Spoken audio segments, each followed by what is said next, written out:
You think philosophy is something distant, locked away in dusty books.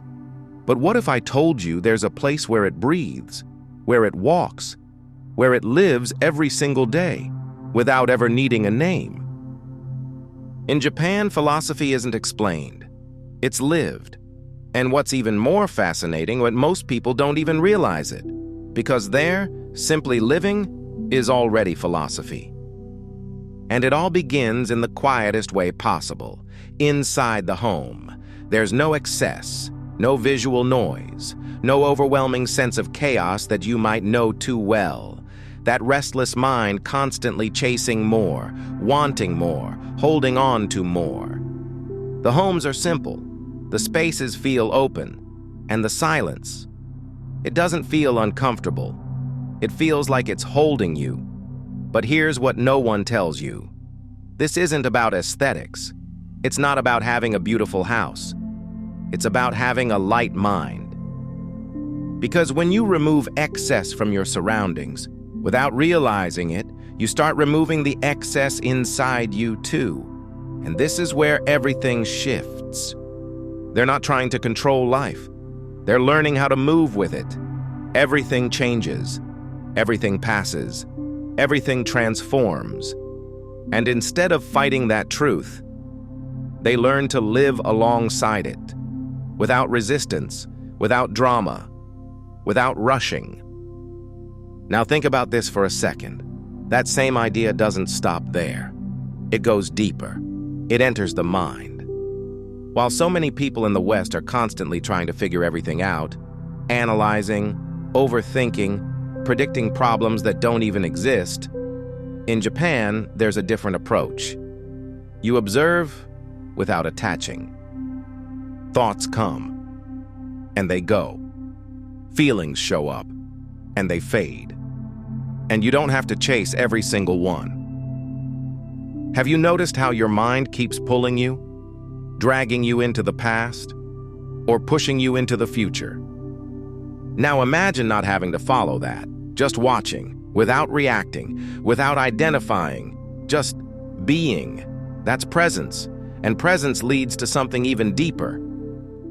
Because when you stop reacting impulsively, you start choosing, and choice changes everything. But this philosophy doesn't stay in the mind.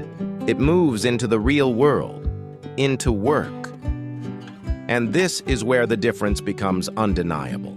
Because it's not about motivation. It's not about feeling inspired. Not about waiting until you feel like it. It's about doing the work, even when no one is watching, even when it's inconvenient, even when it's repetitive. There's a quiet discipline, an invisible commitment to doing things well, not for recognition, but for the act itself. And that is rare. Today, most people act only when they feel motivated. But consistency matters more than excitement. And think about your own life for a moment. How many things have you abandoned just because the motivation faded? Now imagine if you kept going anyway. That's where transformation happens, slowly, almost invisibly, but inevitably. And you can see this even in the smallest things, in rituals. Maybe you've heard of the tea ceremony, but what no one really explains is what's actually happening there.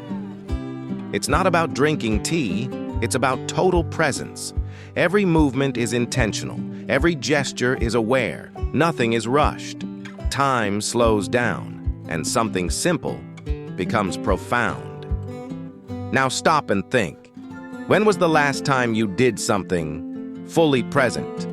No phone, no distraction, no thinking about what comes next, just living that moment.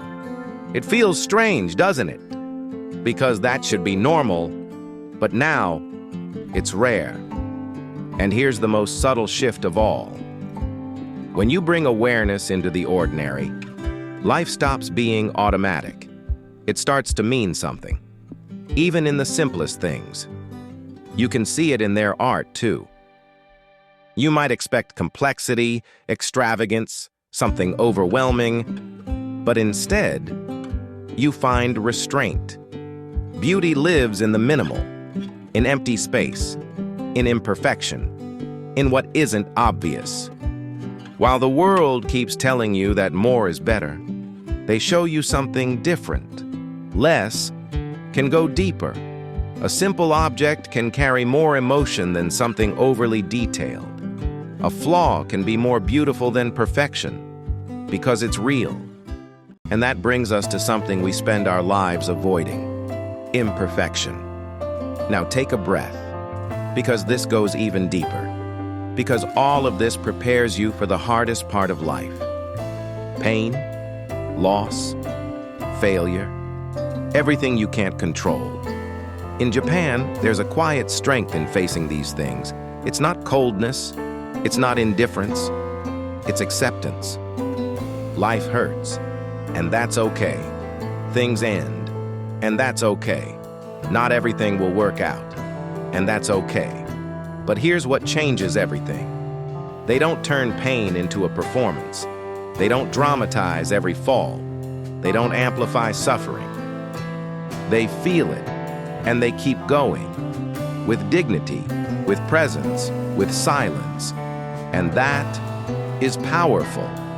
Because today, pain often becomes identity. People get lost inside it. But there, pain is part of the path, not the destination. And here's the final truth, the one that matters most. Maybe you've been searching for complex answers, new systems, external solutions. But this philosophy shows the opposite. Depth isn't found in excess.